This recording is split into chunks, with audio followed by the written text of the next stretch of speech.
I'm here. Good afternoon, good evening, good morning, good day to everyone and anyone. I'm going to give them straight on. Of course, we've got Glenn with us as well. Good evening, Glenn. Evening. How are you?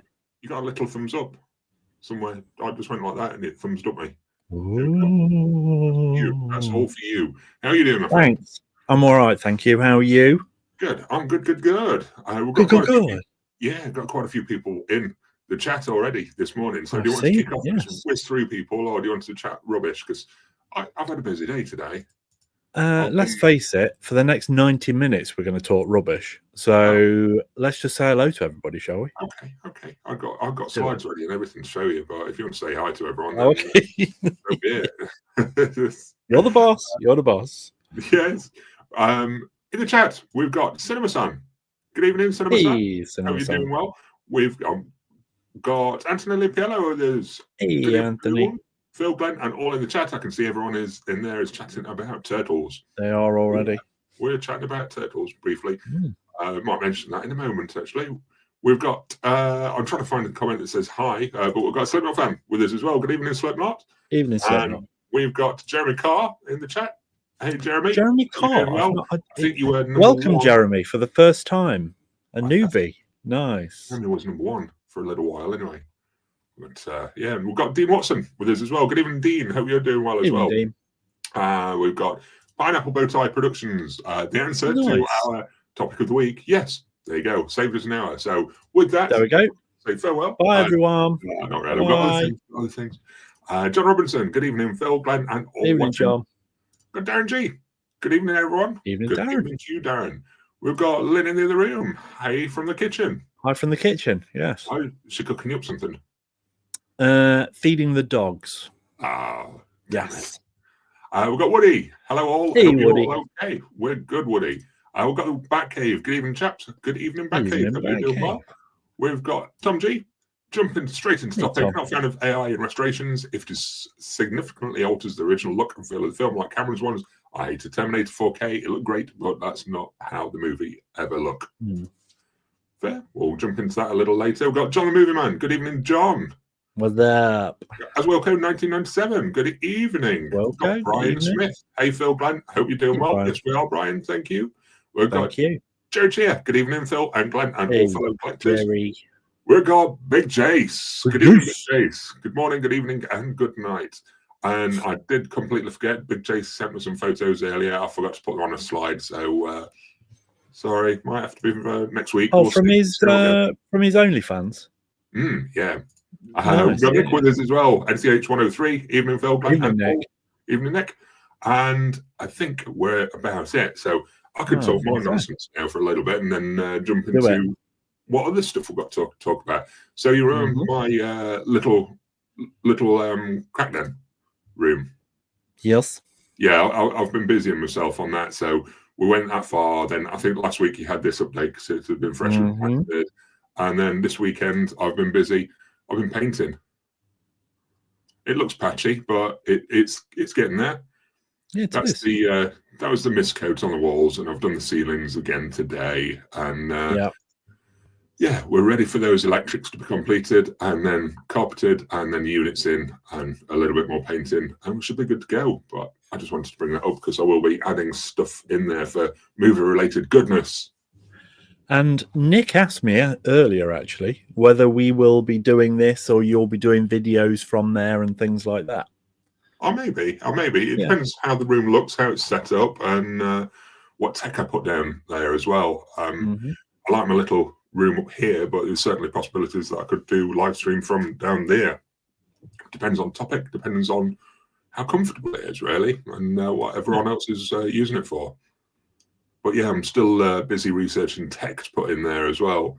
So do go TV, soundbar, surround sound, CD player, whatever, you name it. I've been looking at it. So yeah, it's ticking along, trundling along. It's like the perfect relationship coming together. Yes. Good. Anthony Piello says, looks like the family room is coming along. Slowly, Anthony, slowly but surely. The bit more painting to do. Then the electrician is in early October. Then the carpet goes in. Then the media unit, and then I can get on with the TV. Kirk says, decided on TV yet?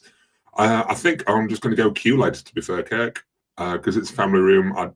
I'm saving money. I don't want to blow an entire budget on a massive OLED, so I'm going to go for the bigger screen QLED and potentially upgrade over time. But yeah, it saves me a lot of money doing it that way, that I can put into other things.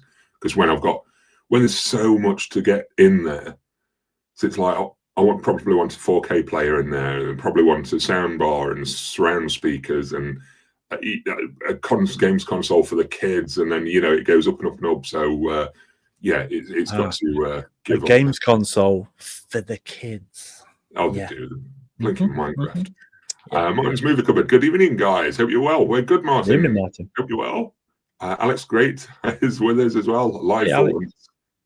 We're always live. No, he is. Yeah, I know. Yeah, I got it. You fool. Oh my God. I got it. Jerry Cheer says, room is shaping up nicely. Jeremy, I love it. We know. Quinn Davis, there is a video on YouTube with Tom Snyder interviewing Alfred Hitchcock. They're sitting in a mustard-coloured chairs that look suspiciously like Glenn's chair. Okay. Really? Pineapple Bowtie Productions. What does everyone think to the Sky Glass just as a TV? Personally, I'll go on this. I'm not a fan at all. I think getting a brand like that, I think there's going to be certain limitations that the TV set like that will have. I don't know how much the Sky tie into, but I think there's going to be corners cut with certain aspects of it to be able to get it out as cheaply as they can. I like the idea of it with the built-in sound bar and things like that. I'd be intrigued actually who made it for Sky.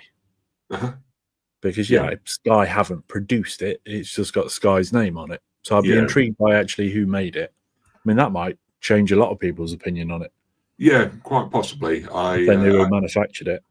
I need to have a look at what sort of connectivity it has as well, in terms of how many HDMI ports has it got, and eARC ports and things like that. I think there is restrictions on that sort of thing when I looked at it in the past. But yeah, I'd rather not myself. But I think it's a great idea for those that don't want to go out and spend a fortune on the TV to have it as part of the subscription package. I think it's a good deal. Yeah, it is. Alu Gowe says, get a CRT TV. I've really not got room for that anymore. They're huge. Slim fan was talking to someone who just saw The Northman recently. He really enjoyed it and said it felt like it was the first real film he'd seen in a really long time. Yeah, good. I think it was good. I thought it was good. Pushed it. Yeah, there's only a couple of things you've been in that you've despised. Yeah. But it was a fantastic experience. I mean, 4.5 months of my life spent on that movie. It was an experience. Dean Watson, which QLED? Sony, Samsung, Panasonic, or LG? I was looking at a Samsung Neo QLED, but I'm still doing researching around them. But that's the one that seems to be winning out at the moment. Alex Great says, I'm looking at getting a soundbar myself, to be fair. Yeah, I'm looking at swinging towards the Sonos Beam at the moment, but again, still researching. Hello Gobi says, CRTVs are great for retro games and SD video content. There's never been a decent replacement. I'll give it. I just tend not to do retro games anymore and avoid SD content if I can. Do you still watch any SD content, Glenn? Not really. I struggle with it when it comes on. Now, yeah. Snob now regarding picture quality. Yeah. Big J says, Sky Glass, my mate says he's got one, but he's said you can't add hard drives or flash drives, etc. Said he's stuck with just the TV as it is. I think that was partially my worry at how limited they were with the tech, because it's just built for that specific Sky purpose, really. I think they can be very restrictive. But anyway, before we carry on, I'm going to jump us on to something else. Yeah. The physical media announcements. Because, you know, another month goes by, we've got to mention it, because I know there's certain people in the chat that are interested, because we've been talking about it now. but those Arrow video announcements. Mm-hmm. Has anything stuck out to you from those? Oh, turtles. Turtles, 100%. Absolutely, turtles. Stuck out like a turtle head. It really has. Ready to drop in the toilet pan of life. City on Fire, maybe for me, interested me. Yeah, other than that, obviously there's the new Shorescope set, which you've got the first two, haven't you? But yeah, as to whether they're staying or not is another matter. I know there's a lot of people that are interested in the Turtles box set. Did you have a look through the extras or anything? No. It just genuinely doesn't interest me at all. Randomly, it was on. No, it wasn't. I'm lying to you. It was one of the newer ones that had Megan Fox in it. That was on telly the other day. Oh, right. Yeah. So ignore me on that one. Okay. Anyway, what's it? Green Arrow as Casey Jones. Yeah.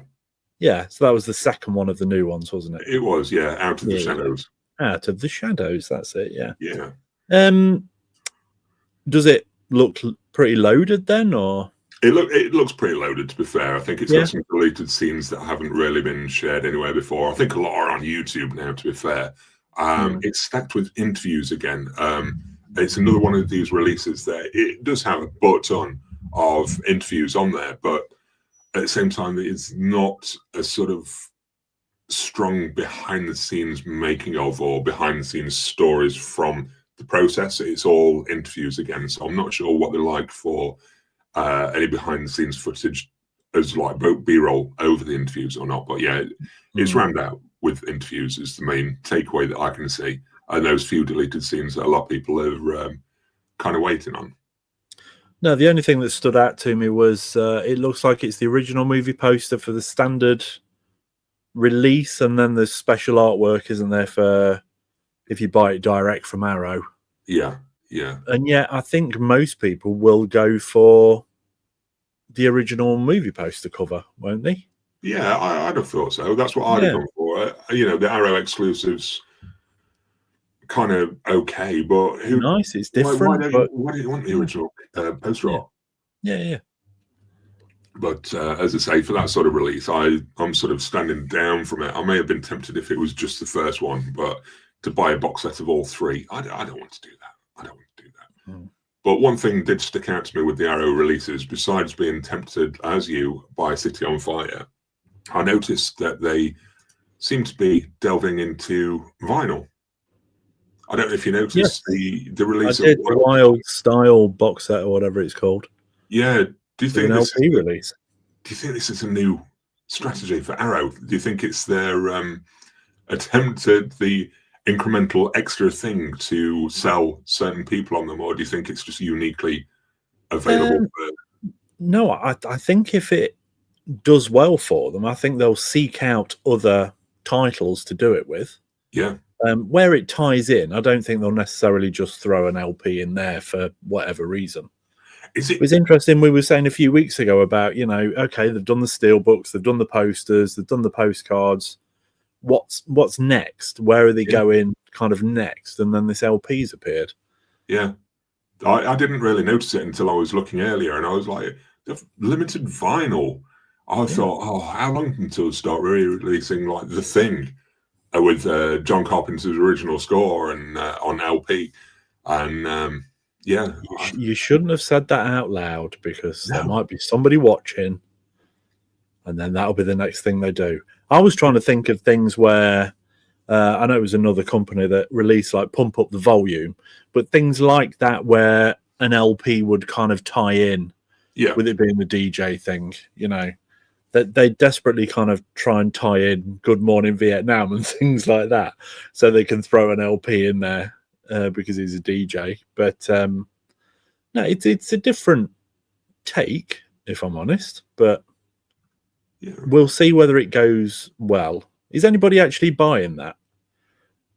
Jeremy I'll be brutally honest, it was a title that I hadn't even heard of. I think it's, which one? Wild Style.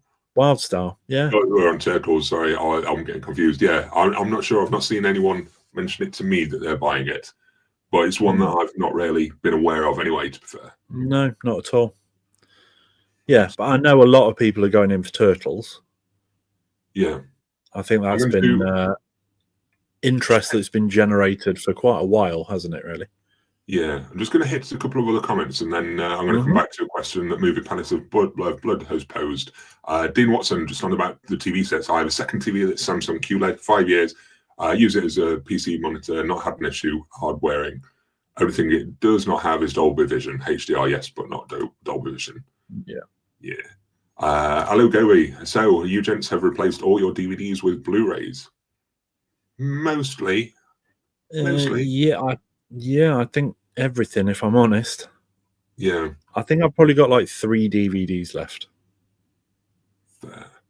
Tom G says, if I'm correct, Sonos audio is compressed, so you won't get the best audio from your Blu-rays, e.g. Dolby True HD. I'm not that worried. It's not full-on surround sort of experience that I'm looking for, just a solid sound and things. It's I'm still going to carry on researching, but yeah, I'm not too worried about that. Alex Great, the Canon Ninja trilogy, Enter the Ninja, Revenge of the Ninja, and Ninja 3 are apparently being released by Kino. Would like someone to release them in the UK. I think it sounds like fodder for 88 Films to jump on, to be fair, something like that. Yeah, I think, I mean, Arrows potentially, but I think you're right with 88 Films. I think that sounds very much kind of their wheelhouse, doesn't it? Yeah. Kirk Redgate, what size TV do you think you'll get? I've been using a 48 LG C1 for years, but wish I had a bigger screen. So expensive. I was looking at a 75-inch. So, yes, quite a large one. That's why I was stepping down from OLED to QLED and going for the size over the format, really.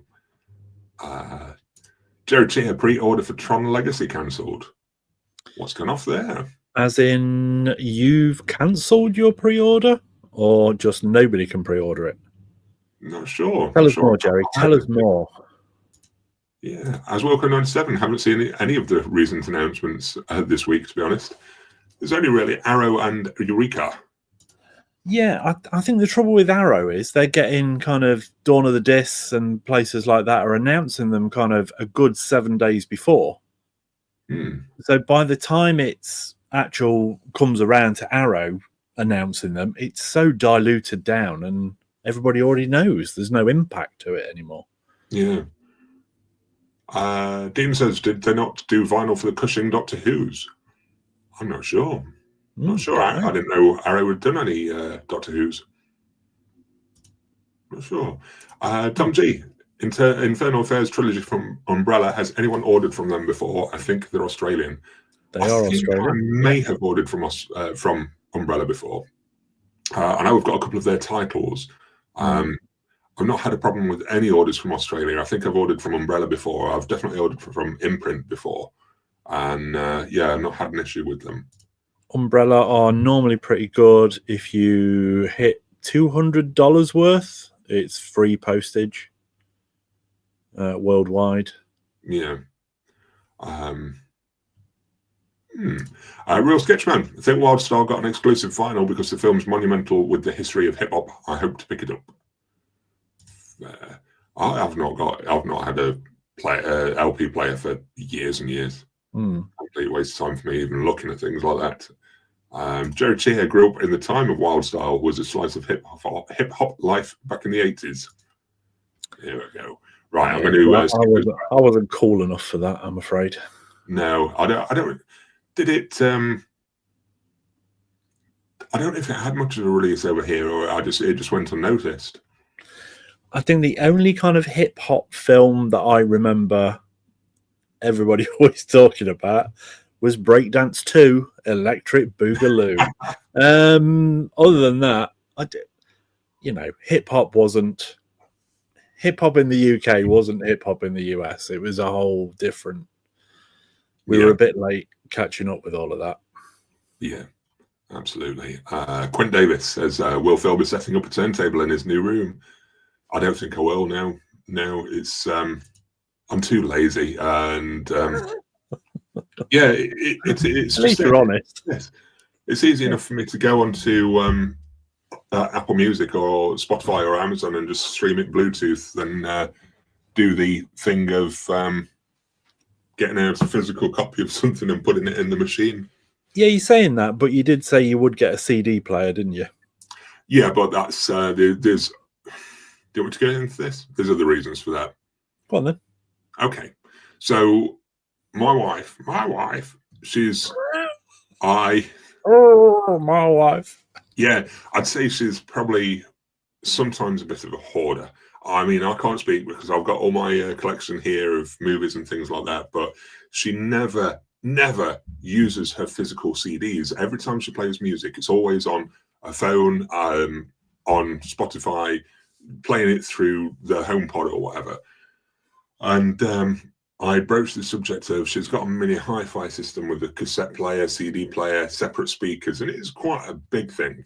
And I wanted to get rid of it, and she's refusing to get rid of it because she wants to sort through her CDs properly and have another look back through them and things. So it's sort of half in storage, half out. I know it'll never get used. And the reason that I'm looking at potentially putting a CD player in there is so that I can get a new nice looking CD player that's sort of one smaller system to put in there. So I can get rid of that whole piece of crap that she's trying to keep hold of. And then hopefully we'll put the CDs into a cupboard and I'll get to sort through what's what and hopefully get rid of them. But yeah, the reason I'm looking at a CD player is just to get rid of the piece of crap that she's got at the moment. Can we just confirm that when you say get rid of that old piece of crap, you are referring to the hi-fi? Yes. Yeah. Right, okay. Just clarifying. So, for your own safety, I'm just clarifying. That's the main reason there will be potentially a CD player in that room, because I'm sick of looking at that old thing that she's got and wants to keep hold of. I get it, the CD player. Yeah, okay. Johnny Cartine, YouTube does my music for now and for a long time. Not use CDs a long time. Still don't do Spotify either. Fair enough. Johnny Cartine, YouTube on the telly, so videos as well are on. Yeah, I have to say I watch a lot of music through YouTube, and I quite like the scrolling system, whatever you want to call it, where you just leave it on, and apart from the adverts, which are very annoying on YouTube these days. Am I allowed to say that when I'm on YouTube? I'm not sure whether I'm allowed to say that. Oh, that's your opinion, not mine, and me as a channel. Yeah, no. And I'm just a guest. I'm just a general member of the public. Go on. Nicholas Higgins, 49 views, but just 12 likes. Oh, come on. Yeah, give me a like. Go on. As Jeremy would say, the math isn't mathing. Yes. Right. I do have a question that was kind of for both of us. I've saved it for a minute, but okay. Movie Palace of Blood. Phil, Glenn, any memorable stories working at Blockbuster? Problem customers? A time Glenn had to hold back Phil from decking a customer, perhaps? I don't think... We very rarely worked together, did we? No, it wasn't very often. No. But you worked at two Blockbuster stores at the same, not at the same time, but you did one day, one another day. And I do remember that we used to spend a lot of time on the phone chatting movies. So I'd phone from my branch of Blockbuster in a Derbyshire town called Ripley, and you'd be on the phone in your branch of Blockbuster, and would spend just ages chatting about the movies and things between customers.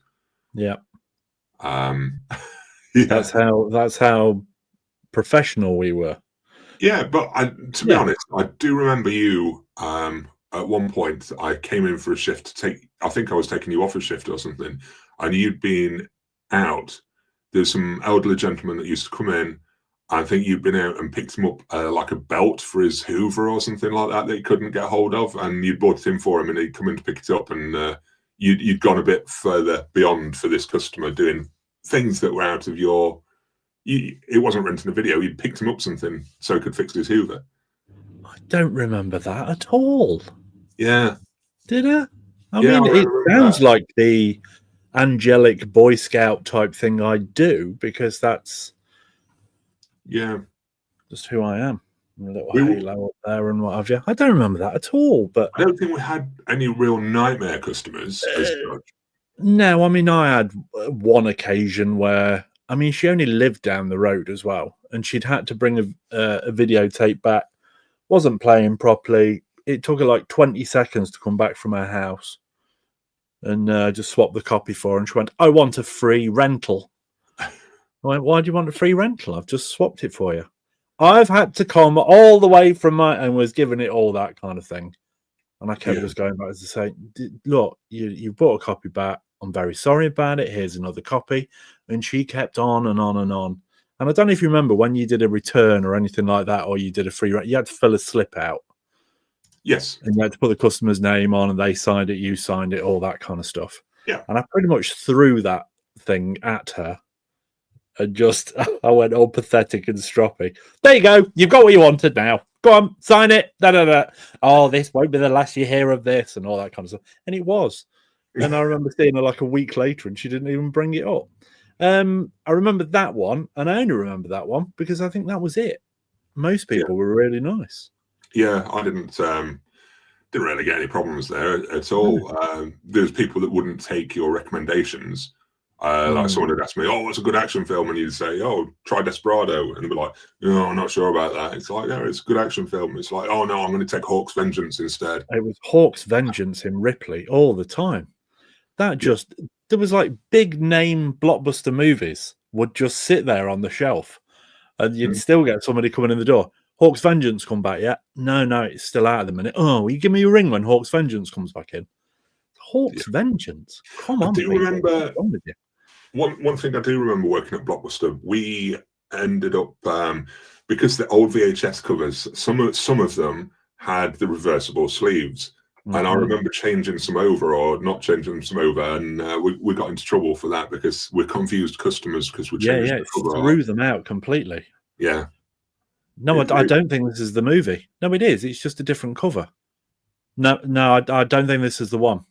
Yeah, it's the one. Just a different cover. I was going to swear. But I used to I was at the other store on a Friday night, and I always got the same people coming in on a Friday night that were renting for that weekend. So week after week, they kind of got to know that I was a nerd, and it got to the point where they start asking you recommendations and things like that. And I always used to like the customers where you'd come out on the shop floor and you'd be wandering around with them and going, you know, have you seen that? Oh, if you like that one, you should really try this one and all that kind of stuff. I loved that aspect of it. Yeah, I really did. Yeah, I agree. I liked that bit as well. Yeah. We've got another sort of follow up to that, and I've lost it now. Where are you? Looking for the comment. It was another Blockbuster sort of one that I've lost. I've lost it. I've lost it. Sorry. Lost it completely. Yeah. Oh, there we go. Ryan Smith. When he worked at Blockbusters, what happened if a tape mangled or jammed in someone's player? And I think you mentioned that we'd got licensed to give free rentals if we needed, if it was a problem. And that was as far as it went. And sort of, if the tape came back up or it was mangled or anything, if it came back in, you'd put it inside for the manager to deal with. Yeah. Most people, if you remember, when there was an issue with the tape, if it was something they'd done, we used to have a drop box at the front door. Yeah. And even like in summer, the door would be wide open and the counter wasn't actually far from the door. People would still just go and dump everything in the drop box. You go, oh, it's all right. Yeah, I'll tell you what, I'll walk all the way over there and I'll undo the box and I'll get everything out for you, rather than you just bring it to the counter. But 9 times out of 10, if they'd done something with the tape, it'd go in the drop box. Yeah. And you'd find it in there. Yeah. Alex Gray says, Blockbuster, what was it like changing over from VHS to DVD? I wasn't there for that. I'd gone before DVD had come in. I don't know if you were there or not. No, I think I'd gone to MVC at that point, which was when the DVDs came in. Yeah. Yeah. I think that was a bit too late. And then we've got just slightly back to the CD topic. Woody, they'll get a Panasonic UB820 4K player and use it as a CD player. Get a surround amp. It will fit in a center speaker and 2 main speakers. Voila, you've got a good sounding hi-fi and a great soundbar. Not a terrible idea, though, to be honest. It's not, but I know what will happen. That's not what the wife would see it like. That's a movie player. But you should never think to use it as a CD player. That's a movie player. It's not CD player. Well, it does play CDs, but yeah, I agree. You can get some terrific sound out of them, but it's just not going to work in the same way for me, unfortunately. It's but I agree. I did think about getting a separate AV receiver as well for the surround, but that was I was going to dive into a rabbit hole with that, and then, again, the price was going to go up quite substantially. Oops. Jerry Carr, I think I'm in my days in various professions, the most idiotic thing that I was ever asked was, could I unsweeten already sweetened iced tea? I told the guy I got a centrifuge in the back. Hold on. Nice. Yeah. So Meows Lots just joined us for a second. Good evening, Sir Meows. Hey. I timed it well because I'm just about to jump into our topic of the week. It's the topic of the week. There we go. So it was. I've lost my slide. I had my slide ready because find your slide. Everyone forgets, so I've got to put it on there. Oh, it's not that one. Not that one. Oh, goodness me! What am I doing? Oh my god! There we go. Is AI used too much? But this was kind of spurred on from something because there was a link that I got sent. Thank you, Jeremy. And he pointed me towards a particular video. And that video was from Serial at Midnight. Heath over at Serial at Midnight. It's quite a vague title. It's gone too far. But Heath was ranting probably a bit about the use of AI. And that was mainly, I don't know if it was sparked on. The big thing, sorry, I'm getting my word. One of the big things that he was discussing was the Vegas Sphere. The Vegas Sphere is having a special presentation of Wizard of Oz. Yeah. Which is there. And only $200 a ticket. Is it? Yeah. Ooh.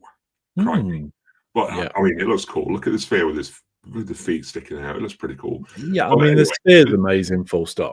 It's very for this cool. Version of Wizard of Oz, they've apparently used AI, and they've used AI to get the image right up to not 8K. I think they put it up to 16K or something like that, which a lot of people will say, oh, that's too much for the human eye to take into. But obviously at the Vegas Sphere, it's a massive thing. So they've used AI partially for that.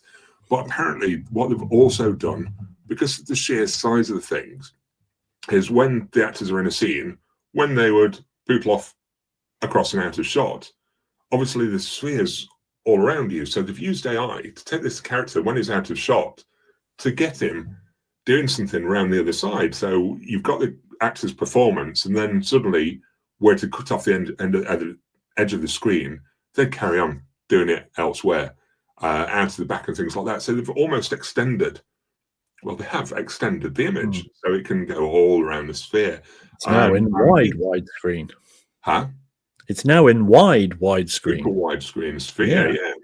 So, yeah, Heath's comment was, it's AI gone too far. It's ridiculous that they're changing the artistic integrity of the movie and not ruining the performer's choice of delivery, but taking it out of their hands and doing something that they've potentially not done themselves. For something like this, do you think AI is overused? Do you think it should be used in this way to change performances or to add performances to extend out a film? I think with something like that, it's to fit the format that it's being played on. I don't think it's, if it was just on a normal cinema screen, obviously they wouldn't touch it. It's just to create that seamless kind of continuation, isn't it? See, that was my thoughts. I mean, I felt like on his video, it was unscripted, so it was unprepared, and it felt like it got a bit ranty and on his high horse about it, because I thought, you know what, for that sort of presentation, for that sort of movie, it's a classic movie. No one's going to take away from what it is or what it was. But to present it like this and use the technology to put it in such a format, in such a size and spectacle, I see that they're making changes that perhaps weren't intended, but on the other tip of the hat, it's now expanding out to an audience that perhaps would never have watched it or given it the time of day. Yeah, they're not adding performances that weren't there in the first place or anything that in that respect. You know, nobody's suddenly reading lines that was never in the film. The whole thing in the Sphere is, like I say, it's no different to when you did like Shrek or Terminator 4X or whatever it was called at Universal Studios. I mean, they've done this in the Sphere to the point where when you're in the hurricane and what have you, the wind's literally blowing you and there's leaves blowing around and there's a scene where they shake the apple tree and there's literal fake apples that fall into the audience and things like that. It's a whole experience. It's not trying to gut the original classic movie. It's just adjusting it enough to make it a show, a performance kind of thing. But, you know, it's not like he's being changed permanently. I think all of these arguments really started a long time ago when Lucas started playing around with Star Wars. I mean, he literally changed the movies that we love forever. You know, something like this, The Wizard of Oz hasn't changed.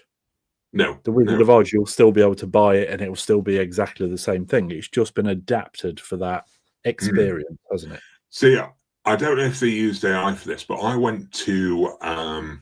it was a while ago now, a Cineworld, and I forgot what they called the screen. It wasn't 4DX. I think it was Screen X or something like that. But they had, I don't know if the AI was used or if it's something specifically that was created for Cineworld or whatever, but they had the screen, and then it was the walls at the side had the surrounding projected onto as well. Yeah, but I tell you what, the experience in it there, it was awful. It was absolutely awful. There wasn't the care or attention put into it like you'd expect. It looked absolutely terrible. And yeah, I've never been tempted to go back to that. Perhaps didn't help that it wasn't on every scene. It was only on specific bits and bobs. And the movie that I went to see with that on it was The Meg 2. So there's probably factors that didn't quite fall into place, but yeah, I thought it looked awful. You got a sudden change of just the quality of image suddenly changed. It went to the side, and suddenly it's like, well, why is that suddenly lower than standard definition while the screen's got 4K projection? Yeah, and I think that falls short anyway because you're on the right angle as well, aren't you? You've literally got the flat screen at the front of you, and then the flat screens either side of you. Yeah, which, like I say, the Sphere, you've got that seamless kind of. You're in there, and I mean, in there, I've seen. I mean, we had a UFC event last year from UFC Noche to do with Mexico. That was from the Sphere. I've watched U2 concert there. I've seen it where they do kind of underwater wildlife photography and all that kind of stuff. I mean, it's a spectacular place. I think we're aiming to go back to Vegas next year, so it's somewhere I'd love to visit. Nice. What are you going to see? Wizard of Oz? Probably not. Not at $200 a ticket. No. Do you think that sort of change is acceptable? What do you think if they used AI or something to change something on the actual movie? Well, like I say, I think that's an experience. They've adapted the film to suit the surroundings, to the building, to the projection and things like that. They've not permanently disrespected the film and gutted the film, have they? Perhaps not AI. I suppose they could use AI for it, but could you see a day when they used AI or CGI or anything like that to replace an actor completely?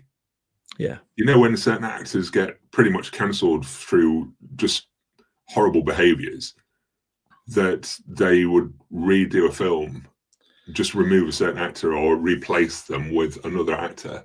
Yeah, I mean, to a degree, we've had things like that already. And I was thinking, I mean, we mentioned Star Wars just. Or I mentioned Star Wars just. You know, they brought Peter Cushing back. Peter Cushing, long since dead. They got an actor to perform him, and then digitally, same with Carrie Fisher. So it's already been kind of dabbled with. I mean, the technology now is leaps and bounds on what that was then. Yeah. And there is a story I found on this subject that I'd like to read out in a moment. Okay. I just thought of another example while you were mentioning that. Even going back, you mentioned George Lucas earlier. He famously replaced Jabba the Hutt in A New Hope. No one ever saw the original scene, but it was an actor in like a furry suit and things. And yeah, they replaced him with CGI on there. A bit different from AI doing it, but still, it's within the realms of possibility. I think when it's altering things like that, it's unnecessary. But this was a story that popped up. So I'll just show you the picture of this person before I read it out. Hang on. Okay. Yeah. I'll show you a picture of that person. Gotcha. Okay. Multiple talent agents are reportedly in talks to sign AI actress Tilly Norwood, created by AI talent studio Sequoia, I believe. So I'll just read a little bit more. At the Zurich Film Festival Summit on September 27th, Aline van der Velden, founder of AI talent studio Sequoia, revealed that multiple Hollywood talent agencies have contacted her company to represent Tilly Norwood, its first fully synthetic actress designed for film, TV, and merchandise. AI. Sequoia launched days earlier as an offshoot of Van der Velden's Particle 6, aims to develop AI personas with detailed backstories and evolving narratives. While some industry figures anticipate AI's expanding presence in entertainment, actors and filmmakers have voiced worries about potential job displacements and the impact on human creativity following the 2023 SAG-AFTRA strike. So there's literally agents trying to sign up a computer program. Yeah. That is more worrying than the Sphere putting on Wizard of Oz and adding a couple of bits to make it fit the screen. Yeah. To now have a computer program that talent agents are trying to kind of want to represent that person, Tilly Norwood, who doesn't even exist, to be able to put them in films and TV. So, yeah, you're talking about, replacing people that are awkward. They're just going to put people in that are not real. Yeah, you're not going to have anyone on set that's kind of forgetting their lines or not standing in the right place or anything. And why? Yeah. Because you type in whatever you want, hit enter, job done. They're doing it. Fair. So it's a little bit scary in that respect. I'm going to jump into comments and see what others think of it before we move the AI and stuff onwards. Dean Watson, please forgive them, AI, for they know not what they mean. I want to come back as someone important. Love you, The Matrix. Yeah. That's fair. As Wilco 97, AI shouldn't be used on any film, and I refuse to buy any Blu-rays or 4Ks that use it. I think AI can be a good thing. I think they've just got to learn that it's a tool, not an answer. I think that's the big thing. They need to learn to use it as a tool and not as the answer.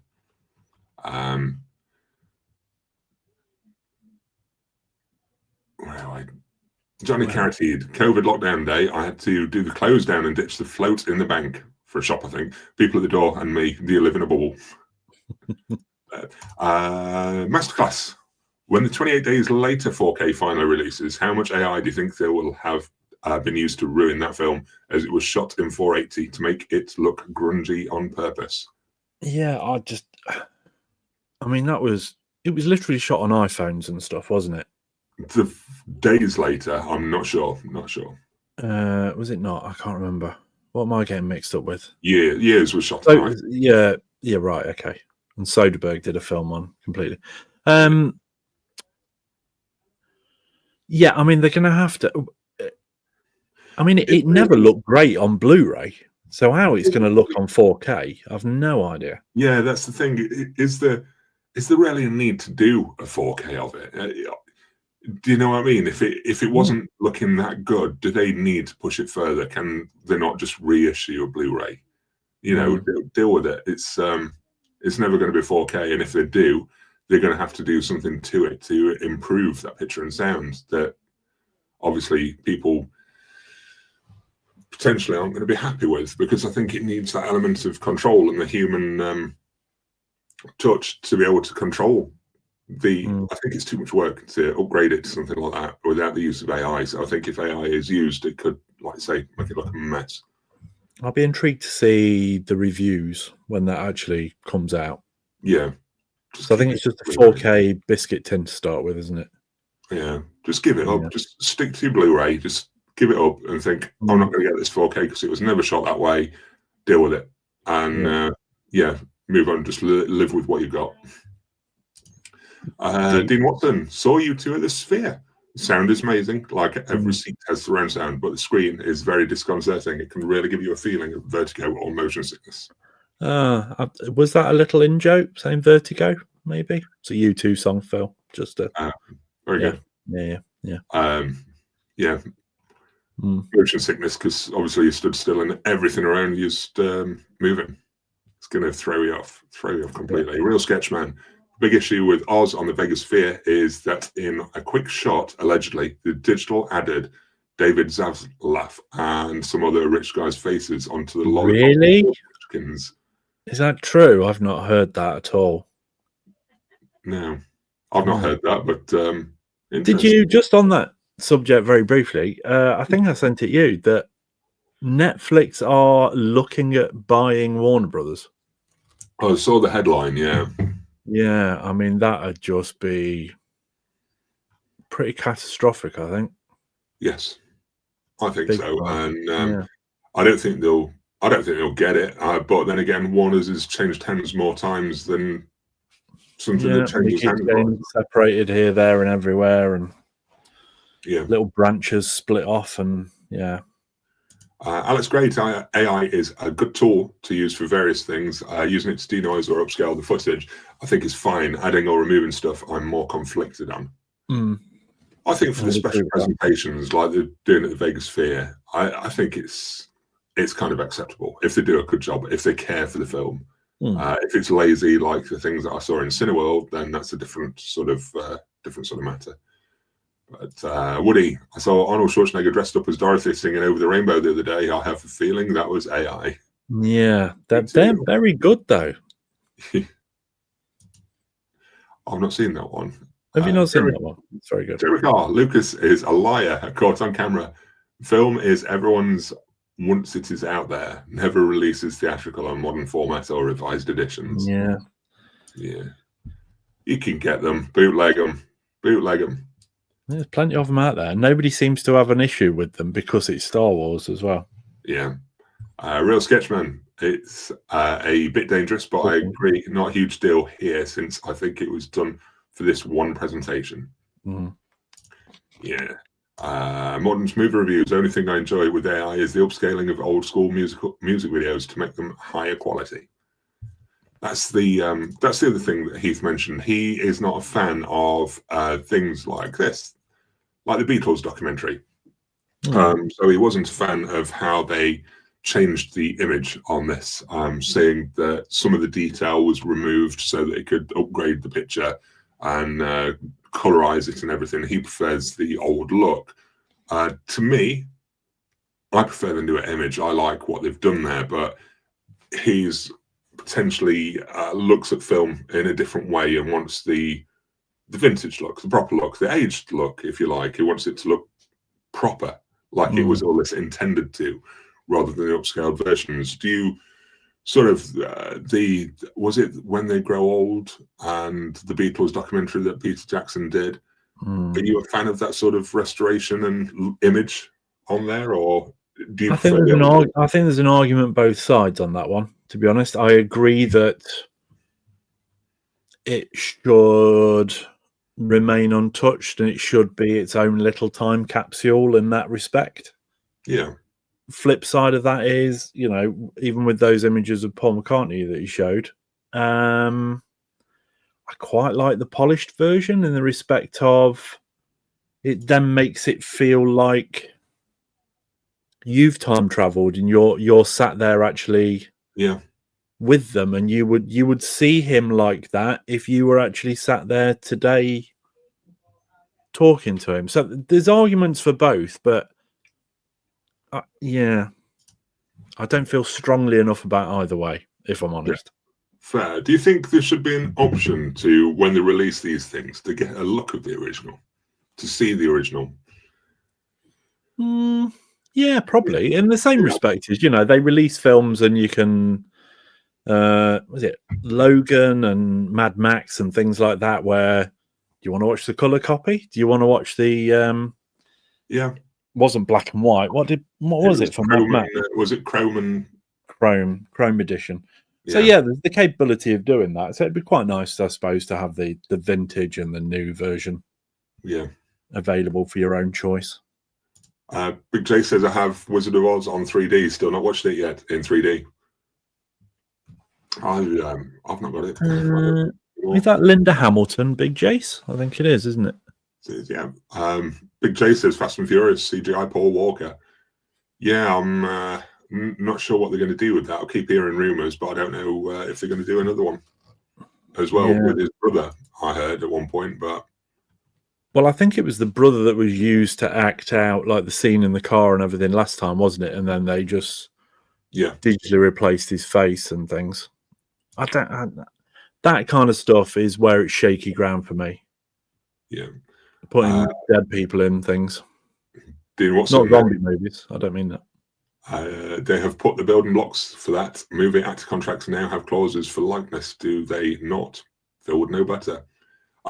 They do have certain stipulations in there for how they can use you, and sometimes, depending on the movie, you will go in and have images captured. So you'd stand surrounded by cameras, and they'd take you from every conceivable angle, so that they had it on there. I think when I did Pan, they did that. They took all the photos that they needed for me stood in character, and to be able to use CGI if they so chose.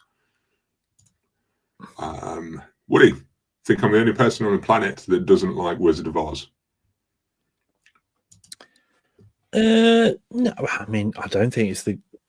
I think it's a classic for many reasons, but I think it's what a spectacle it is of its time and things like that, rather than it's not a film I particularly enjoy. So I don't think you're on your own.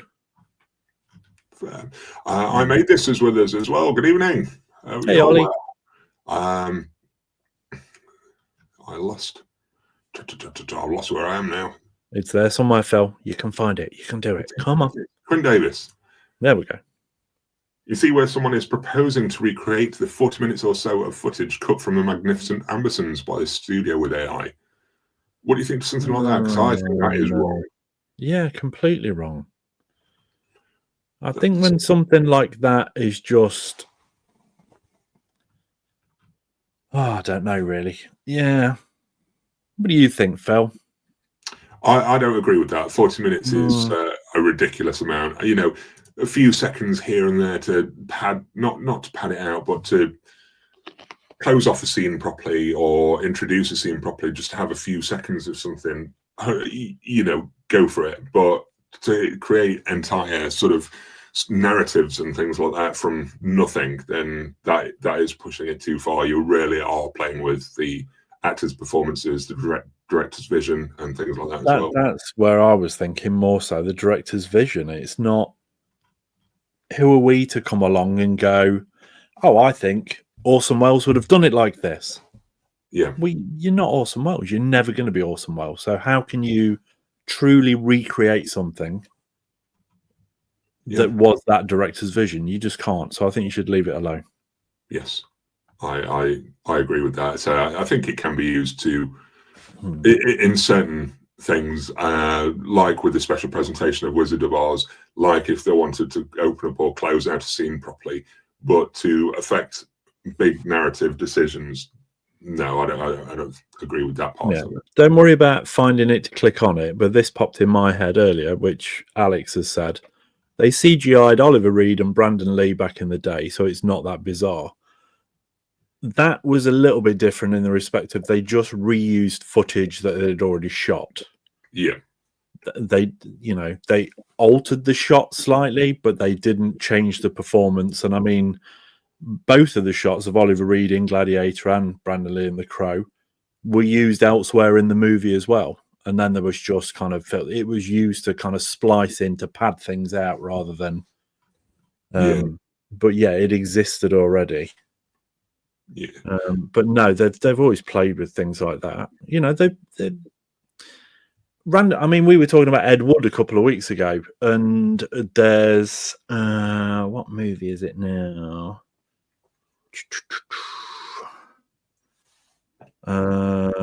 Bela Lugosi had passed away, and then they got somebody in to double Bela Lugosi, but then he never showed his face. I think actually when it came to it, it was like Ed Wood's dentist or something like that he kind of bought in, dressed him up to look like Bela Lugosi. So we've always kind of padded films out with people that aren't really the person, and you can say that with extras and not extras, stand-ins and stuff like that. Yeah. There's quite a few movies that you're watching, and then when you focus in on somebody in the background, you go, hang on a minute, that's not Schwarzenegger. Who's that? But yeah, the whole CGI thing, the AI thing more for me is I don't think when somebody's passed away, I feel like unfortunately they're gone, and I don't think they should have their image, likeness, whatever, used and recreated to act a part that they would have never have done. Yeah, I think it's risky. Woody, I agree that newer image of McCartney looks better. However, if you take the Green Mile Blu-ray over the DVD, the Blu-ray is so oversaturated and the shadow levels are so low, so much detail is lost. It's terrible. I think that's where if you are using AI to try and upscale or change things, I think it does need that human element. Like I say, it's a tool and not an answer, or you can't just let it do its thing at all. Just going back to AI kind of replacing actors and things like that, you look at things now that have kind of the early iterations of Mickey Mouse and what have you that have come into the public domain now. What happens when, we mentioned Peter Cushing earlier. Let's say Peter Cushing has nobody left family-wise. There's no descendants. Does that mean he becomes kind of public domain and a company can then just kind of start putting him in movies again as an AI recreation of him and things like that? I think it could be very messy. Yeah. Okay. Johnny Carrotid. Phil, what did you do in Penn? Just got that from Music Magpie. I acted in it. I was one of Blackbeard's pirates. But unfortunately, a lot of the stuff with the pirates got left on the cutting room floor. Rumour had it that during the test screenings that some of the audience thought the pirates were far too scary for the kids. So they just removed it. And you can still see me popping about next to the Blackbeard character every now and again. But there's very little that remains in there of the pirate stuff. I didn't fare as badly as others. There was, I'm trying to think of his name now. Dennis Pennis. Can't remember because he was caught. Dennis Pennis. What's his name? Oh, yeah. Eddie, no, K. Peter K. Paul K. No, Paul K. Paul K, yeah. He was in it as well. He did a whole verse of a song and featured in some of the big stunt things. And because of the costume that he put for his character and because he made such a character of himself, the parents weren't keen on it because his character wore a dress and was quite, it cross-dressed basically. The parents weren't happy with that, so it's gone from the film. I think there's a brief snippet that he's in, but if you don't know it's him, you wouldn't have known he was in the movie at all. So I remember through that whole process because I don't think there's been a day in like the last 20 odd 30 years that we don't message. And you obviously, when you're on these sets and whatever, you always message stuff, and you were like really hyped through Pan. And we've shot this today, and this shot looks amazing. And you've got what's the correct terminology? A little person. Yeah. Yeah, on your shoulder, and he got a gun, and you were spinning him round, and he was shooting everywhere, and it's going to look amazing. And then that never appeared in the film.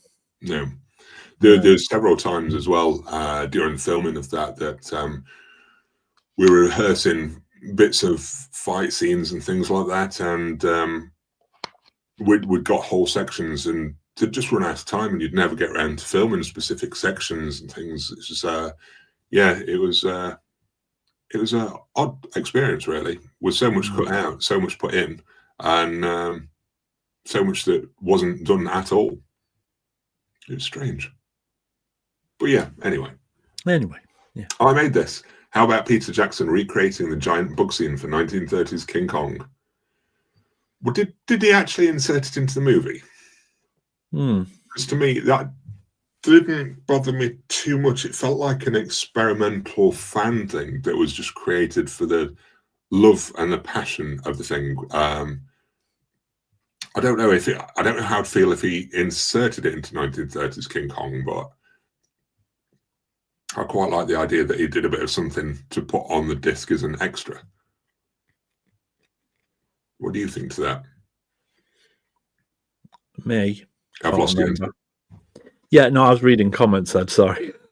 There's an awful lot of release the pirate cut coming into the comments. Fair. Yeah. I do 30s King Kong deleted scene spiders or the giant bug scene. Do you know if it was inserted or just an extra on the disc? To be honest with you, I thought it was an extra on the. I don't think it's changed the film forever or anything, has it? At all? No. I think it was just an extra. Yeah, I quite liked that he did that. Perhaps it's just my love of Peter Jackson and what he does. I don't know, but I'm very forgiving of what he did. But I liked that it was an extra. If it was, I don't know how I would feel about it if he did try and insert it into the movie. I don't think they have they? I don't think they've altered a classic like that. No. Sorry, I was just trying to find... they've not permanently altered Wizard of Oz, have they? It's a bit blurry, but we have to. You found a picture of yourself. Yeah, that was from Pan. There we go. Look. There we go. Yeah. The pirate cut. Yeah, got quite a few pictures on there. Release the pirate cut. Well, yeah. Anywho. There we go. I made this. I really liked it too. Thought it was well done. And that's the extra on there. I'm going to move us on now anyway, because I want to know what this stuff. I've lost where I am completely now. You've thrown me off. Oh, I'm sorry. We've thrown you off. I'll put this in. I know it's probably going to be quick for us too, but I'd like to know what everyone else in the chat's been picking up anyway. Have you picked up anything this week, Glenn? Yes. Oh, have you?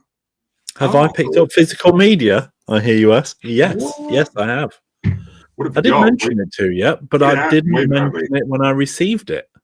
Oh, you probably did. No, I didn't. Oh. Are we ready? Leave it at me, Glenn. It's quite colour coordinated as well. Mustard. I picked up the Midsummer director's cut. It's very, very pretty. So this was something I always wanted, and I thought I'm never ever going to be able to afford it, because it's always now floating around on eBay for like anything between 70, 80 up to 100. I've seen it. Yeah. And I saw it on there the other day, and it was less than 50. Now, for me to spend that's a lot of money. I don't like kind of spending that kind of thing on one title. Something like Midsummer, which I adore with a passion. It's a very, very pretty thing. And I know I'm probably not going to see it again for that kind of price. So I grabbed it. It's very pretty. It's kind of like a fabricy, canvasy kind of thing. And you get like a book thing inside. Oh, hi. You've embiggened me, look. There we go. That on there. That on the back. So when you open up, so you've got your disc on the inside there as part of the artwork. Mm-hmm. And then the rest of it, I've got to be very careful here because it's all the kind of naughty nude artwork type thing spread throughout here, which is lots of, yeah. Oh, there's a willy. There's a bum lot. Oh, there's boobies. Oh, there's lots of. So it's all the kind of artwork all the way through. There was an actual picture of a penis there. So, yeah, I don't need to see that. Oh no, it was a mirror. There is a forward there as well by Martin Scorsese, sharing his love for the film and things like that. But yeah, so that was my pickup, which I'm very happy with. I'm very, very happy with, and it's absolutely immaculate, and it's a lovely, lovely set for a film I adore. And yes, it goes very well with the chair. You got to get front. You got to get it front facing on your DVD shelves, on your Blu-ray shelves. Yeah, it's very big as well, as you can see. Does it in fit? Comparison to like a Blu-ray and things, it's more of a book. But anyway, so yeah, that was my pickup. What about you, Phil? I didn't pick up a thing this week.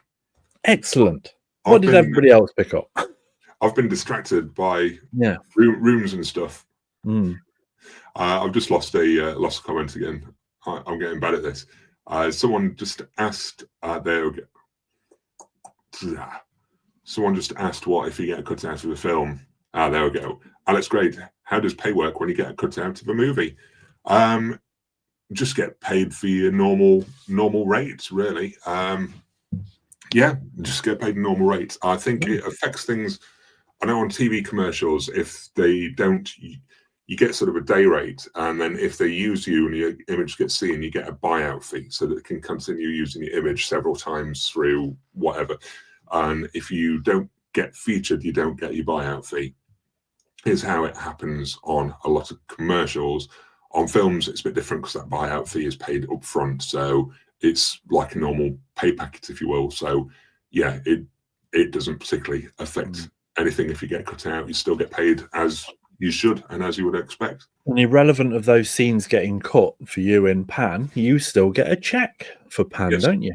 Yeah, still get residuals, and yeah, it's good.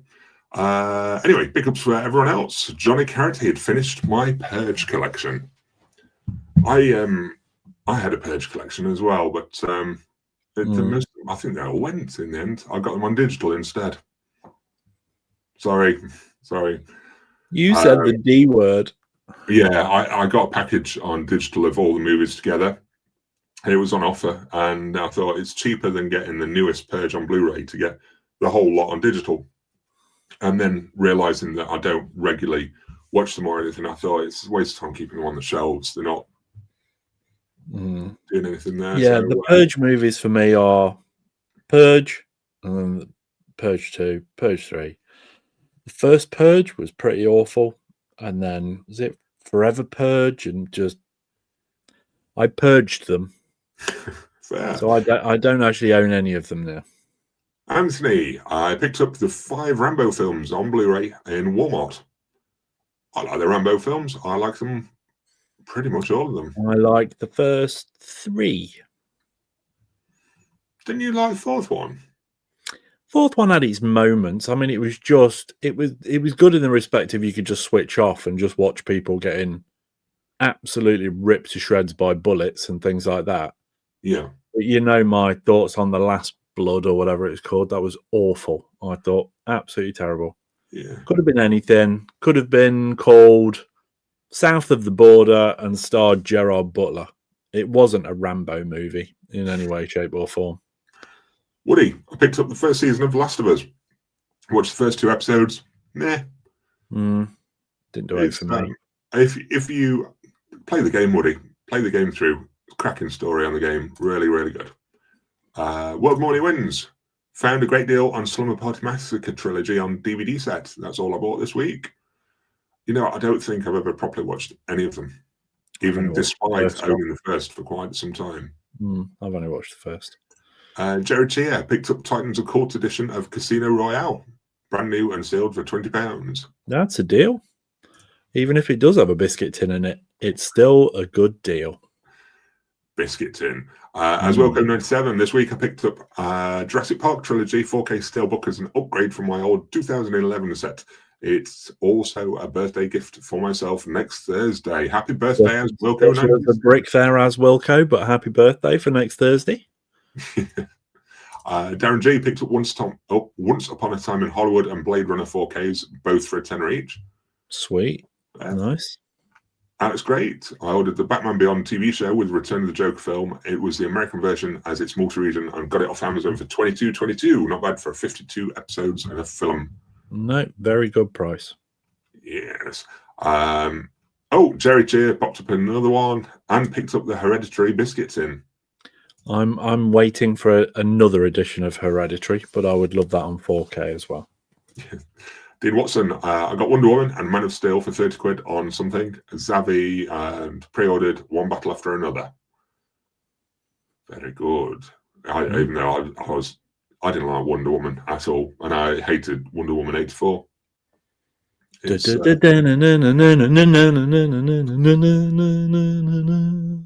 Big J's picked up War of the Roses yesterday. Classic. Like War of the Roses. It's very good. Yeah, it's in my pile to go to eBay, I think. My copy of it. I do like the film. I just can't imagine sitting down and watching it again. I think that's my thing with the stuff on my shelves at the minute. It's, am I going to watch it? Do I want to watch it? And the answer for that one is not right now. I'm not. No. Not strong feeling on it. Morton's movie reviews. I've got Godzilla X Kong, New Empire, Fire with Fire, Village of the Dams, The Funhouse, Zakamiri, and Clerks 2. Nice. I do like most of those. Antonio Lapiello, that Midsummer film is kind of similar to The Wicker Man, is it? Yeah. It's the kind of, yeah. Let's just say yes. Yeah.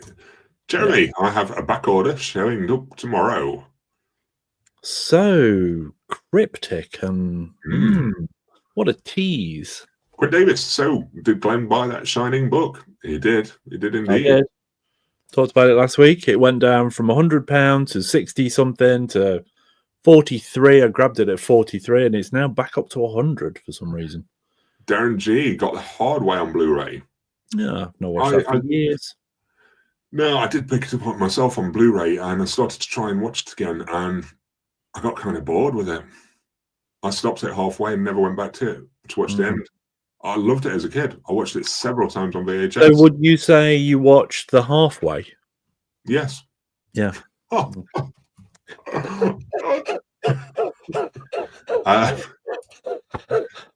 made this. Did Glenn go to the toy fair today?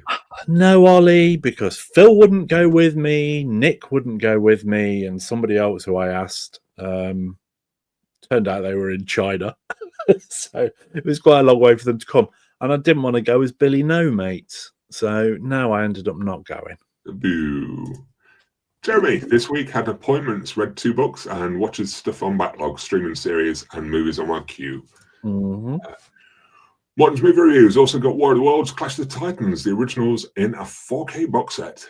Clash of the Worlds, sorry. I said Titans. Clash of the Worlds, yeah. Slip of the tongue. War of the Worlds.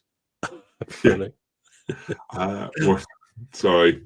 John Robinson got Creepshow 2 4K and Return of Swamp Thing. Very good. I'm not the biggest on the anthology sort of movies anymore. Yeah, you see, I still really like them. I keep dipping back in. I know you do. I know. Yeah, I like an anthology horror. But I know something I did forget to ask about as well with the AI stuff.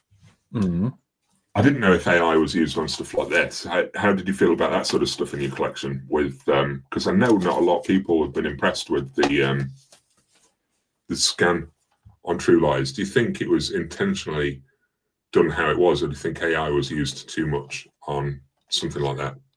Was that just regarding kind of picture quality? Was that the one where everybody said that the image looked a little bit waxy and things like that? Yeah. Yeah, I forgot to mention that earlier. What's your opinion on those? Do you think AI had been used, or? I mean, excuse my stupidity, but if a normal kind of remaster or an upgrade or something like that, how would they normally do it if they don't use? I don't know. Digital kind of changes, really. Yeah. To adjust the image. Because a lot of people, as soon as they see the sort of waxy image, they'll cry out that it's, AI has been used to upgrade this. They look waxy, they look terrible.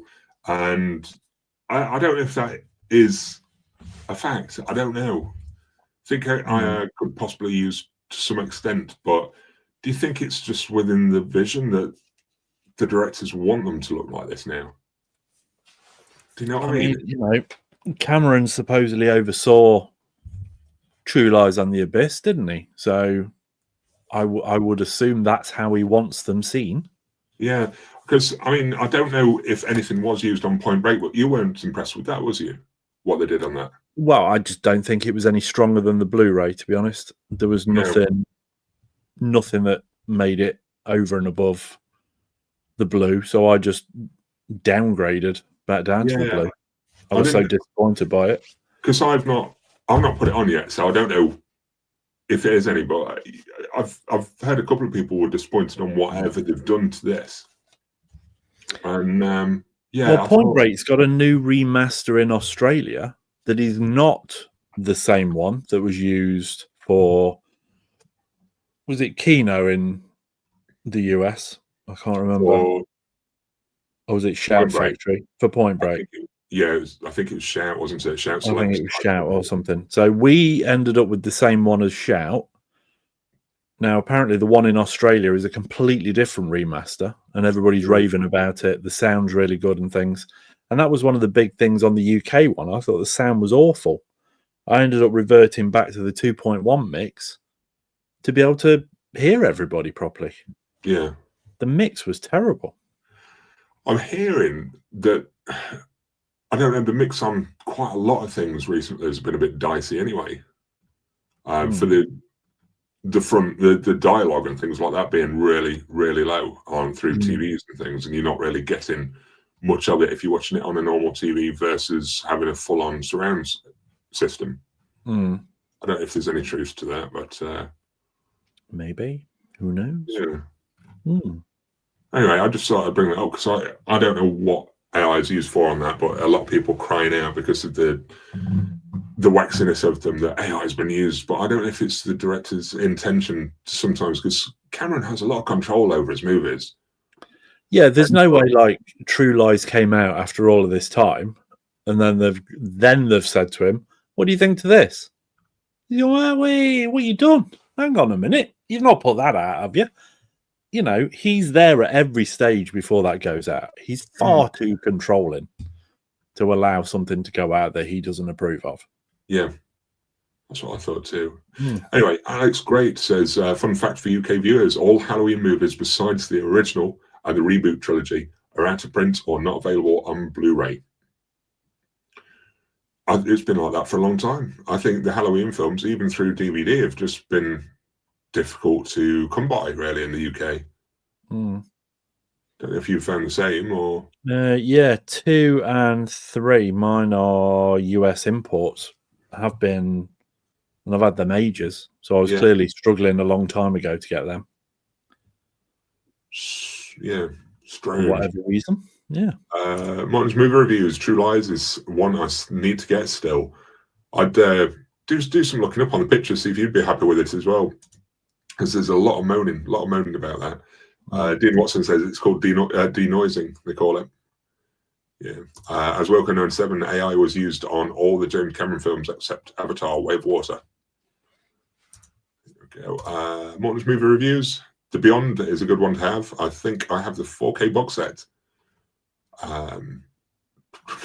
Yeah, Dean Watson says James Cameron swears that was the quality he wanted. Jeremy, it looks like Madame Tussauds co-produced True Lies. Johnny Carey finished Alien Earth on Disney Plus and it sucked. Pan and Forever Purge and other Magpie, can't remember what, rest was PC parts for pickups. The Pan's the best of that lot, I think. Yeah. Martin's movie reviews. I thought about watching Alien Earth, but only heard bad things about it. Yeah, I said this to Phil earlier in the week. I know you've already started it, but because of everybody on here saying how awful it is, I'm just not going to even bother starting. I'm 4 I episodes. can't waste my time going into something knowing it's going to be pants. Yeah. I mean, I think it's put you off kind of rushing to get to the rest of it, hasn't it? Yeah, a little bit. It's if I was going to be spoiled, I'd have been spoiled by now as well. So yeah. I made this. The Batman 89 mix is awful. Replaced all the classic gunshot sounds. Did they? Oh dear. Let's go and have a look. As well for 97, I don't think any II was used on Point Break as far as I'm aware. It was just a crappy side grade upgrade. Poor ass remaster. Yeah. Alex Grades, I bought True Lies on 4K because they didn't have just a Blu-ray at the time. It is one of my favourite Arnie movies. I actually mentioned that in my latest video that they didn't have the Blu-ray at the same time. So if you're not seeing it, go check it out. Smooth. Red Dust Mars, Alien Earth is abysmal. Excellent. Definitely not bothering. Yeah, that's a shame. I'm going to try and finish it though. But anyway, before I do. Yeah.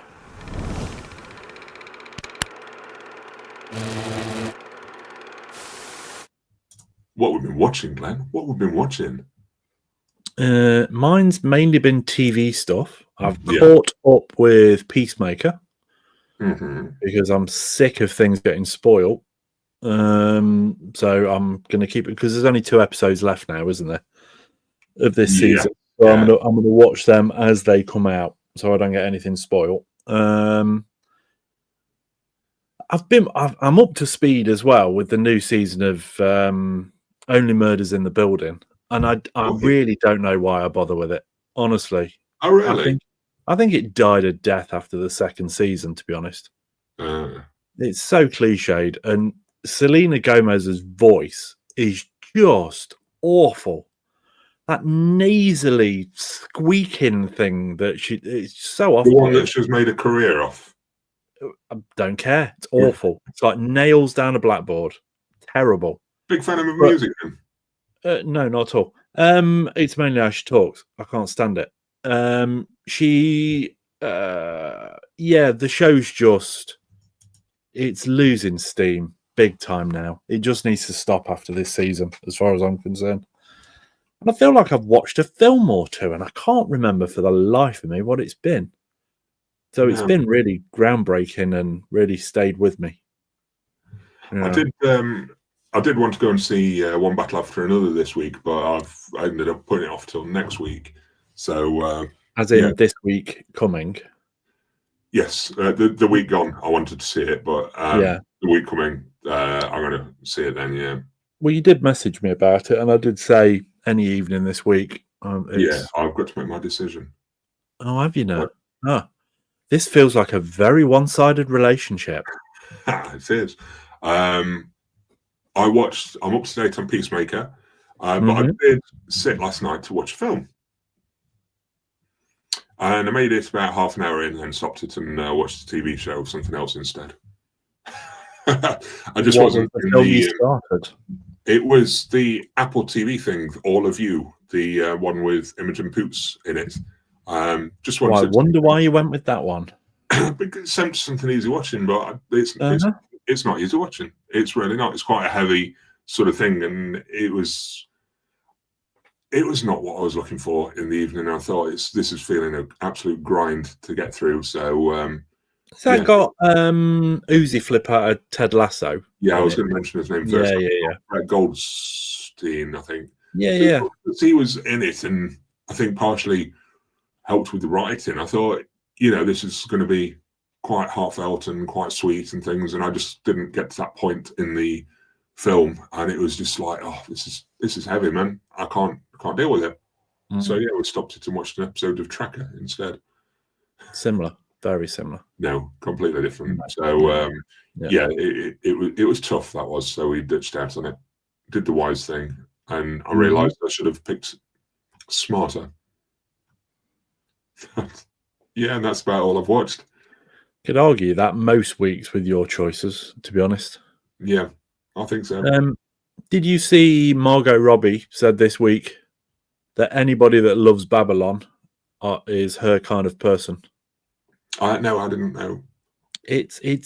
I see more and more comments online about people saying, "Why did I not know about this film sooner?" Honestly, everybody needs to get on Babylon. It is epic and deserves so much more plaudit than it got. It's the runtime that scares me on that. Yeah, it's a long one, but he's worth it. He doesn't feel it while you're watching it at all. Yeah. Anyway, hop into the comments, see what everyone else has been watching, as we've been quite lame this week. Jeremy Carl, Only Murders keeps getting more of the same. Yeah, it's just I think I'm dumping it. I don't know if I'm even bothered about the end of this season. It's a spoiler. I made this. The robot in Only Murders. Excuse me. Why? I mean, you could say why with a lot of it, to be honest. Now it's just yawn. Johnny Carahid, I need to watch Peacemaker. Only one episode in the season so far. You need to be careful of spoilers. Yeah, I would get on it, Johnny, because that's why I've purposely caught up. Yeah. Because people like to put online, I've watched it. Look what I've watched. The second it's finished. Look at all these screenshots I've taken. Alex, great. Finally watched Bad Boys for Life. Pretty entertaining. Still prefer the first two. Still need to watch the fourth one. Also been getting back into the Sarah Connor Chronicles. Bad Boys for Life. Yeah, it was all right. And then the Bad Boys for... I didn't watch the fourth one. The third one I quite liked. I quite liked their directing. There was a few throwbacks to Michael Bay and stuff, but I thought they took it on and handled it quite well as their own thing, but not enough that I was interested to watch the fourth one. Sarah Connor Chronicles, Morton's movie reviews just had Sarah Connor Chronicles was actually pretty decent.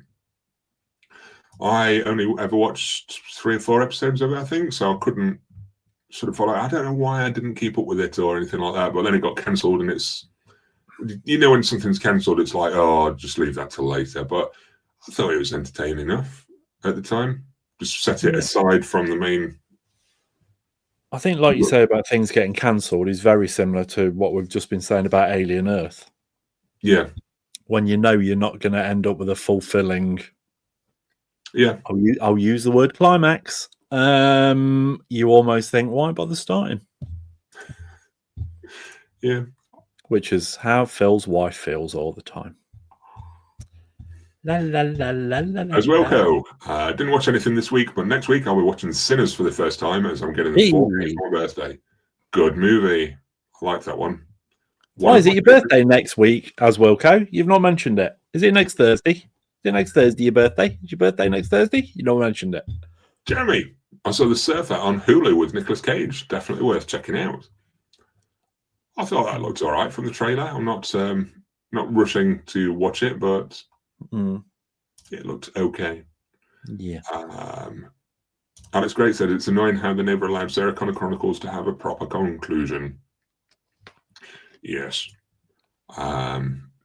Jeremy Carr, Daryl Dixon, season 3. I'm liking more than the first 2 seasons, surprisingly. I've not watched the first 2. I've not watched any of the Walking Dead spin-offs, and I used to religiously keep up with the Walking Dead as well. Not watched a single one of the spin-offs, because I think it's because Sky TV had it in the UK, and there's such a delay between the US screenings and the UK getting them that I just kind of lost interest, and I thought, nope. No more. I might get to them one day, but I'm not rushing. Morton's movie reviews. Been catching up on new unwatched movies from my collection, and did probably 10 movies the last few days. Just started Stephen King's A Good Marriage. You've seen that? I don't think I've heard of that one. I didn't bother starting that one, if I'm honest. It was the reviews of that one that put me off.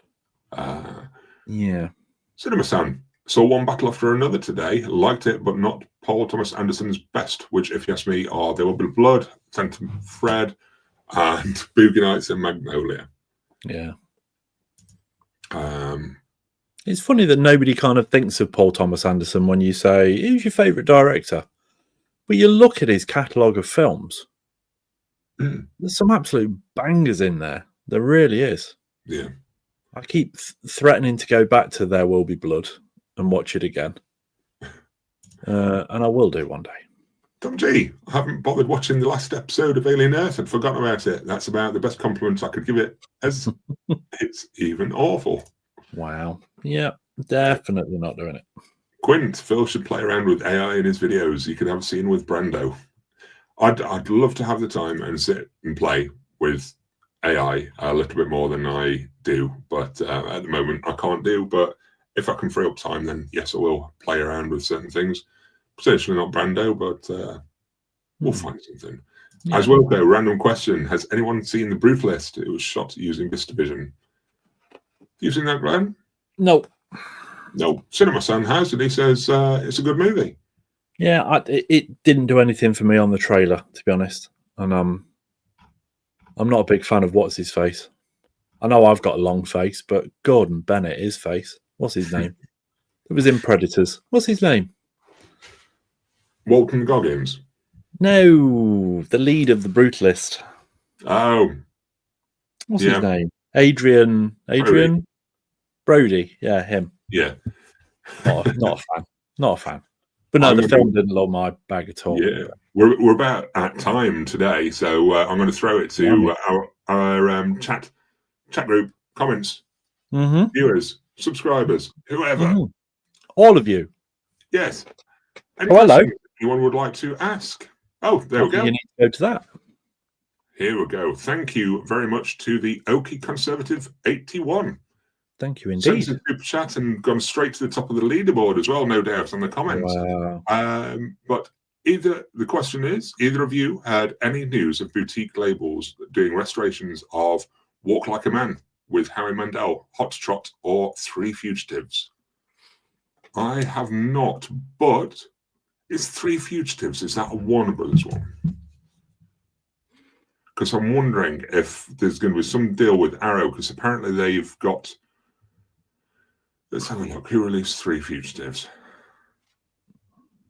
Because Arrow have picked up Warner Brothers contract, so I think they're having access to quite a few. No, that was Touchstone. That's Disney owned. So yeah, I'm not sure Three Fugitives will, but I've not heard any news of any of those. No. Don't know if you have. Thank you for sending Phil money. We can't answer your question. Is the short answer to that one.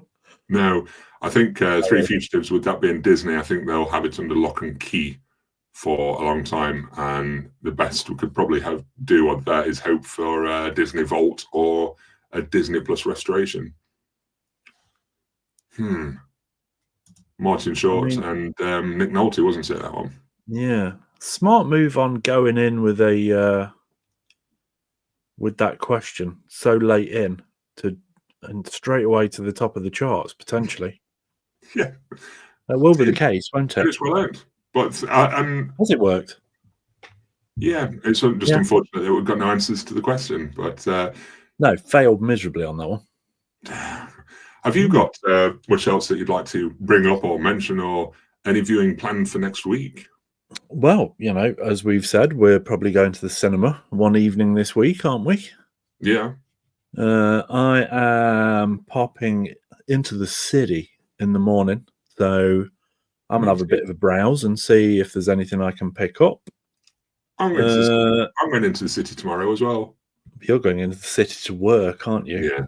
Yeah, that's I'm true. going into the city to perhaps have a Costa, wander around, have a look in HMV, maybe CEX, just, you know, sit around, do whatever. I have this week sold, no, I haven't sold, but I have listed a lot of Stephen King books. I've been going through my books and I've got rid of all of the hardbacks, making sure I've got paperbacks of them, and then getting rid of duplicates, including the 4 copies of Carrie that I have, which is now 3 because I've set one aside for you. Yeah, so I'm getting there. I think I'm going to hit all the books first. Yeah. Why hearts? What did you do? Give me a copy of Carrie. Oh, okay. Thank you. So I'm going to hit the books first, and then I'm going to have another cull, I think, of the movies. I'm going to be brutal. I'm going to take everything off the shelves, and then in order of priority, put things back on. And then the last two shelves, do they need to be there then? If they're the dregs that you're kind of putting on there. Yeah. So that's probably my week ahead, really. What about you, other than work and creating a new video? Yeah, I've got to work. I've got to sort out getting my son to the hospital so he can have a full leg cast for his broken leg. Sweet. And then just sorting a couple of more bits out for the dungeon, the family room, so that we can that. So it's a pretty standard week. I did want to start doing a purge for my shelves as well, but I want to incorporate it into a video, and unfortunately things didn't go to plan this weekend, so I didn't even get to do a video for that. So the purge can't continue, but I may try and do that midweek, depending on time. There was something I wanted to mention earlier in the stream when more people were here and things like that. But Railways has a 10% off everything code at the moment, with a minimum spend of £20.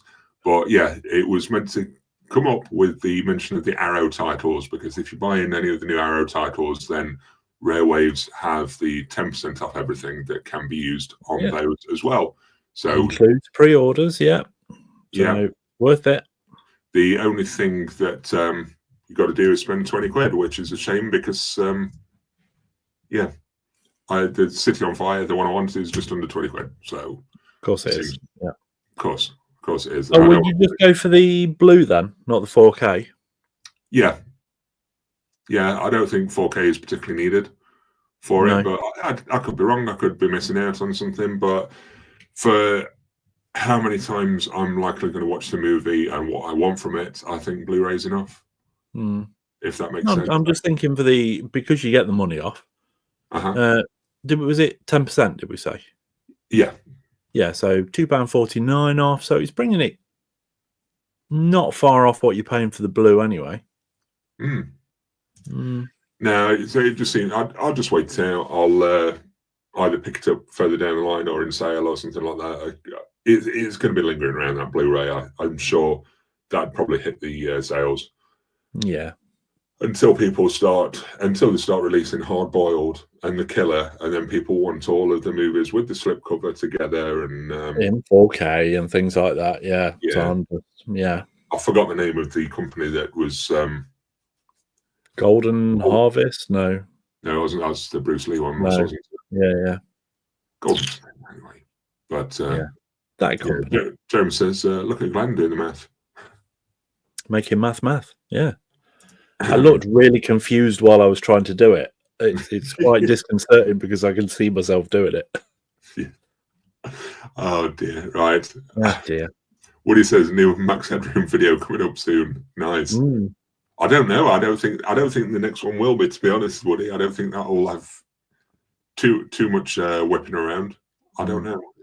So we need to do the chart. We do need to do the chart. Yeah, let's do the chart. Quinn Davis would just like to know what TV you have first, Glenn, as well. I have an LG OLED 65-inch.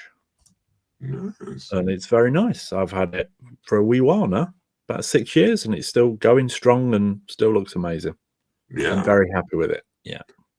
Right then, before we clear off and leave everyone to it, because I don't think we've got any questions from the chat, so I'm just going to run through our chart, our leaderboard.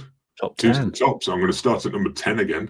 And there we go, if I can find it. At number 10, with 150 XP. Do we know what the XP is for yet? No idea. No. We've got Dean Watson. Hey. There we go. At number 9, we've got Aswoko. Number 8, slipping down 3 positions, we've got Woody. Oh, Woody. For some reason, I've not got a number 7 on my chart. I think this happened last week. There's something about number 7. It's jinxed. Number 6, we've got Morton's Movie Reviews. Well done, Morton. Number 5, we've got Cinema Sun. Number 4, we've got Alex Great. Number 3, already. Quint 150. Hey, well done, Quint. Yeah, Quint Davis, that's it. I thought Quint 150. Number 2, slipping with just 225 XP. We've got Jeremy Carr. Oh, Jeremy. And number 1 for the leader chat, I can't see the full name. Is it the Oki Conspiracy? Oki Conservative 81. Conservative, yeah. I was just about to scroll back up. Have it on the list. So well done. Thank you again very much for the super chat. It's much appreciated, and we'll go towards the channel. And that's it, Glenn. Unless you've got nothing else to add, I'm going to clear us off. All good in the hood. Good. I'm glad. Yeah. In that case, I'm going to wrap this up now. And yeah, until next week, thank you for watching. Appreciate you. Everyone. See you soon. Bye.